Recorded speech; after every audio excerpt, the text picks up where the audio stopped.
trouvons aujourd'hui donc dans la bibliothèque municipale de Versailles, qu'on considère à juste titre comme la plus belle bibliothèque historique en France, située dans l'ancienne hôtel des Affaires étrangères et de la Marine de Louis XV. Vous avez d'ailleurs un beau portrait de Louis XV ici de Louis-Michel Vanloo.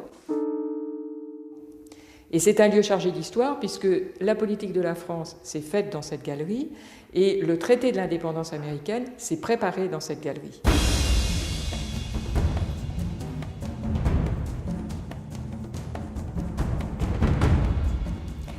Alors voilà ce que nous sommes venus chercher aujourd'hui dans la bibliothèque, cette magnifique tête d'Indien qui ici paraît un peu incongrue parce qu'elle est comme ça isolée sur sa table, mais ça faisait partie d'un mannequin entier d'Indiens qui se trouvait dans le cabinet du marquis de Serran, qui est un cabinet d'histoire naturelle à destination de l'éducation des enfants de France. Au XVIIIe siècle, l'éducation des princes se structure et on voit un aménagement notamment de lieux éducatifs où l'on dispense le savoir et notamment où on réunit toutes sortes d'instruments scientifiques, pédagogiques. Et donc il y avait des cabinets de physique et puis il y avait aussi des cabinets d'histoire naturelle.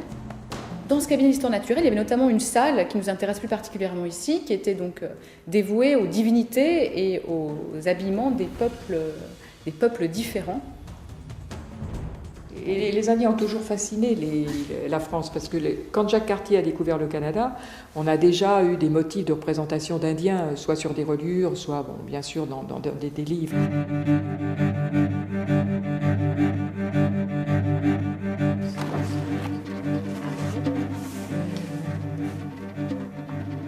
Le golfe du Saint-Laurent. Voilà. Et vous avez le golfe du Saint-Laurent. Ah oui, ici. tout à fait, voilà. Absolument. Golfe du Saint-Laurent, Nouvelle-France. Et on retrouve nos Indiens exactement avec le même pagne et coiffe qu'on a sur. Oui. Alors on voit que cette tête d'Indien est très bien conservée. Elle a été moulée sur nature, je crois. Oui, comme toutes les cires de l'époque. C'est des objets très rares, puisque très fragiles en cire. Alors nous avons 3 têtes en fait, mais il y en a une qui est mieux conservée que les autres et c'est celle-ci qui sera présentée dans l'exposition parce qu'elle est en excellent état. Mais nous en avons 2 autres.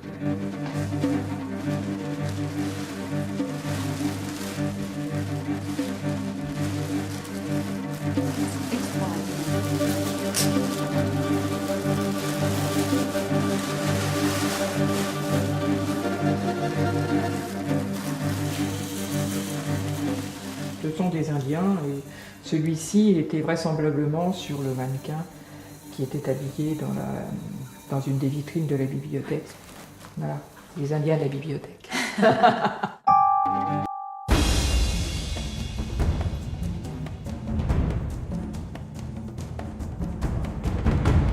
On n'aurait pas ces têtes d'Indiens si la France n'avait pas été au Canada.